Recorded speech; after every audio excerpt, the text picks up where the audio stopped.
The officer said that's called freaking. It's somebody that does this with the total intention of totally freaking out the other person on the other end. Robocalls, scam calls, they're all annoying. But what about when they become threatening or even frightening? Valley News Team's Molly Casey spoke with a Harwood woman who called our whistleblower hotline, who says scammers took their fake calls too far. It has been considered as an intentional fraud, and lawsuit has been filed under your name by the United States government.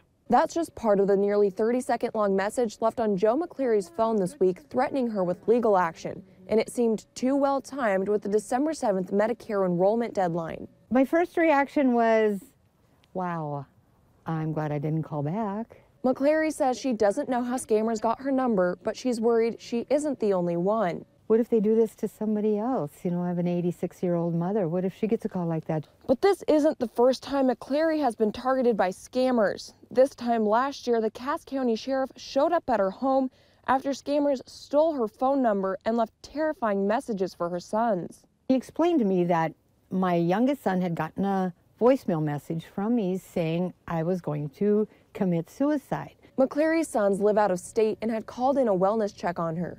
When she finally spoke with an officer, he knew all too well what had happened. It's called freaking, and it did its job. It freaked out my son. Freaking, also known as spoofing, is when a caller disguises their number as one that you recognize so that you answer.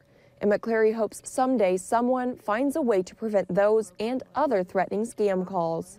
It has to stop. From Harwood, Molly Casey, Valley News Live. And there's been a spike in calls from numbers that look like they could be from a neighbor or strangely close to your own number. As Valley News Team's Molly Casey just pointed out, it could be scammers trying to steal your information.